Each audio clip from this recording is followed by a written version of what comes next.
morning and welcome to you both. B, first of all, do you think it is hard to find books for that age group?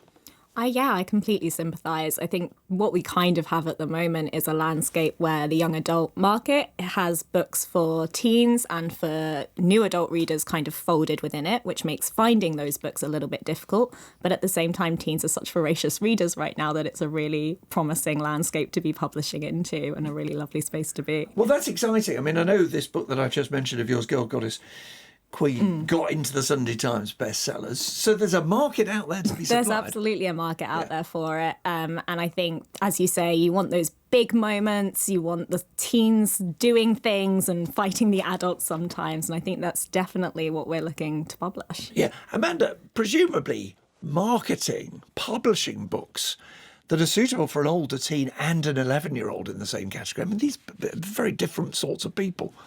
You're absolutely right. I think there is a big difference, as we know, in terms of an 11-year-old who's just come from sort of the top primary school into secondary school versus a 16-year-old who will be completing their GCSEs. There's also quite a big difference often in reading ability, even among those kind of 11-year-olds. So we always try and publish as wide a variety as possible of great books and different genres.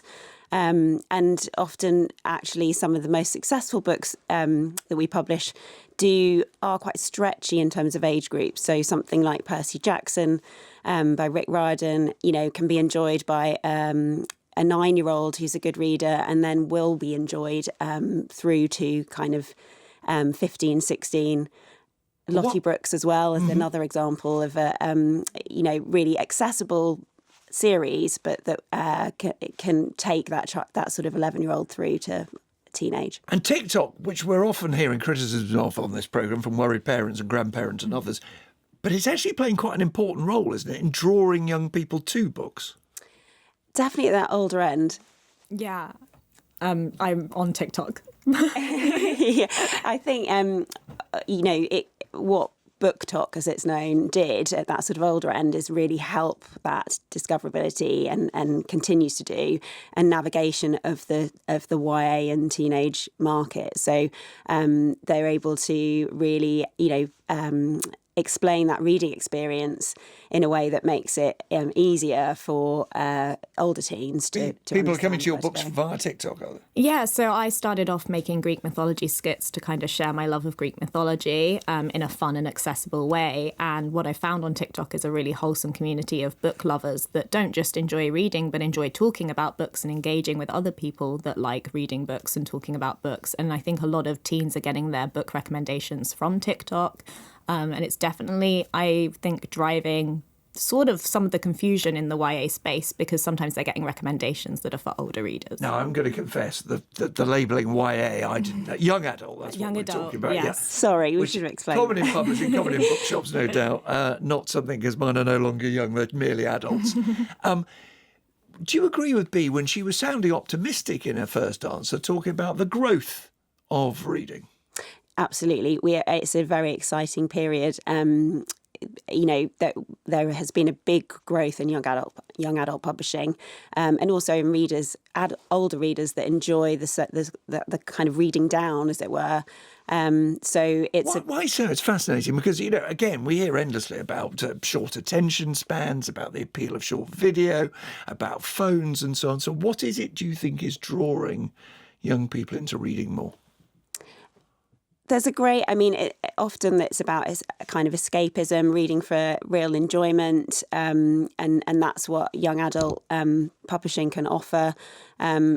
Incredible kind of, there's a generation as well that kind of grew up with Harry Potter and The Hunger Games and Twilight, and they are now becoming writers themselves. And so I think it's just feeding an appetite for that kind of escape.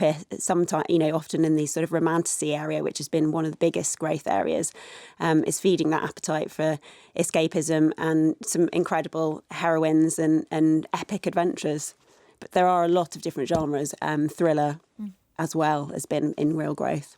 I also think when we talk about books in a teen space, we have a habit of underestimating teenagers, and teenagers are very intelligent, they're very engaged, they're more engaged than a lot of adults are in issues like climate change and things like that. So there are plenty of teens that want to be reading, and there's a variety within teen books for them.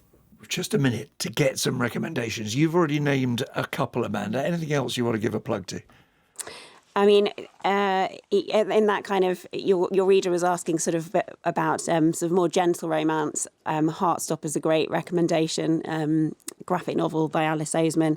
The Summer I Turned Pretty was an Amazon Prime Video success as well, and started with books. B? Yeah, and as I say, young adult is an age, so there's lots of genres within that, as well as contemporary romance. There's also amazing thrillers by Ravina Garon and Cynthia Murphy, and there's also great fantasy offerings. We've obviously spoken about The Hunger Games, but also books by Tracy Dion, Aidan Thomas. It's a really lush publishing landscape at the moment. You put a smile on my face and I think cheered people up who may have thought that there was not enough reading going on. There's plenty out there, and I hope we can use some recommendations. If you're a listener, or indeed if you're recommending to someone who's a listener of that age. B. Fitzgerald, author of Girl, Goddess, Queen. Amanda Punter of Penguin Random House. Thank you for joining us. That is it. Victoria Gardner and Laura Hendry were our editors. Graham White in the studio from Nick and me. Bye-bye.